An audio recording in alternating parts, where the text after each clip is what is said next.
pagi Putih, apa kabar kali ini? Yuk kita ngobrol-ngobrol tentang topik yang anget, katanya lagi anget ya.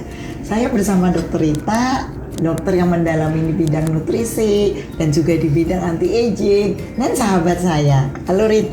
Halo, kita ngopi sambil ngopi. Iya, sambil ngopi Ini sore-sore enak bisa sambil ngopi. Iya. Jadi mau ngebahas apa nih? Ini dok, yang lagi banyak orang ngomong soal perimenopause tuh dok. Gejala-gejalanya itu sebetulnya apa aja sih? Kalau kita tahu bahwa kita itu akan menopause gitu loh dok. Jadi gini, kan kadang-kadang ibu-ibu tuh nggak tahu ya, kirainnya kalau perimenopause tuh umurnya 50 gitu, 51, 52. Jadi pada ibu-ibu muda yang malangnya makin lama nih makin muda, umur 35, 36, 37 udah keringetan nggak jelas, udah mulai lupa dikit gitu ya, terus mensnya juga kayaknya ambrur gitu.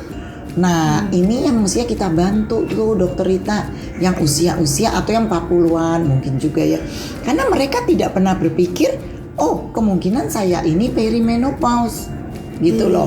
Karena perimenopause kan ternyata bisa 15 tahun sebelum dari menopause itu sendiri kan. Iya. Dari titiknya itu kan bisa 10 tahun, terus sampai selesai semuanya bisa 15 tahun. Mereka nggak ngerti, pikirnya kan kalau yang kayak gitu umurnya 50, 51 gitu. Terus gimana dok? Supaya bisa membantu apalagi orang-orang yang masih 30 gitu kan masih produktif sekali ya. Iya. Sedangkan gejala-gejala perimenopause itu kan ada yang mensnya yang tadi amburadul, kadang-kadang bisa hot flash ya, keringet merasa panas, susah tidur. Nah itu bagaimana dok?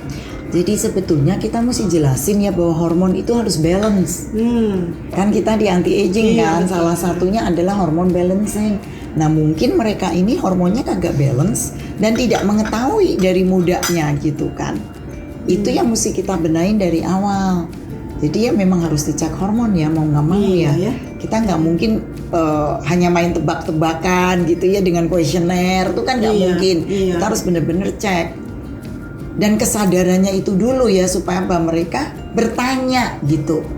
Jangan nggak bisa tidur, anxiety, ya kan, tapi mereka nggak mau bertanya gitu karena dikiranya itu normal karena umurnya baru, masa sih Saka baru 45 misalnya, belum ada kepala 5 kan, seperti itu.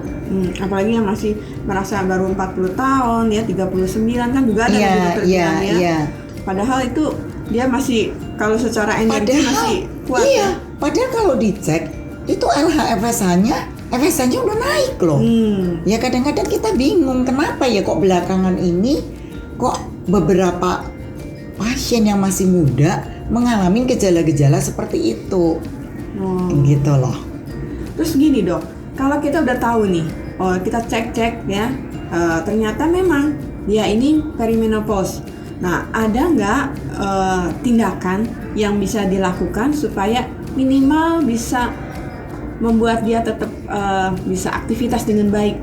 Kan memang tujuan anti-aging kan enggak seperti fatigue itu. ya. Karena sering keluhannya tuh cepet capek gitu ya, cepet capek, fokus jelek, dan ternyata kalau tuh dicek hormonnya dada gitu kan. Ya pertama kita mesti minta dia untuk mau cek hormon. Setelah keluar hasilnya kok rada-rada gitu ya, pastinya kita akan lakukan lifestyle dulu dong. Ya kan, 1 stress reduction, 2 nutrisinya dibenerin. Mungkin kalau dia udah mulai kurang gitu, estrogennya juga kurang, progesterolnya juga turun, mungkin dia sudah waktunya kita berikan kayak yang fitoestrogen ya, dikasih suplemen, apa mungkin makan makanan yang mengandung estrogen sedikit seperti soy untuk bantu dulu ya, reduksi stres. Nah siapa tahu kalau kita tanpa terapi hormonal dulu, siapa tahu terjadi perbaikan. Kan bisa dari situ multivitamin, mineralnya kita benerin, yang itu dulu. Tapi bila mana memang nggak bisa, ya berarti kita mesti membelikan aplikasi hormonal di situ. Lalu itu bermain di sana, ya, dengan segala macam apa yang harus dan apa yang tidak harus terapi hormon itu sendiri ya dok ya.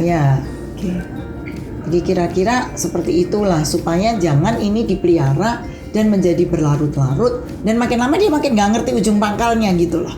Iya, kesian ya dok ya. Ya, karena akhirnya akan merasa bahwa dan bahkan bisa menjadi penyakit kan kalau kita diamkan terus-menerus hal-hal yang tidak balance ini. Di situ yang kita takutkan. Jadi lebih baik lebih cepat datang dan lebih cepat berpikir jangan-jangan hormon saya nggak benar. Iya. Gitu. Nah, apabila tertarik pada kontennya dan ingin rajin-rajin mendengarkan tentang topik-topik anti-aging yang berguna buat kita, ayo dong subscribe buat yang belum.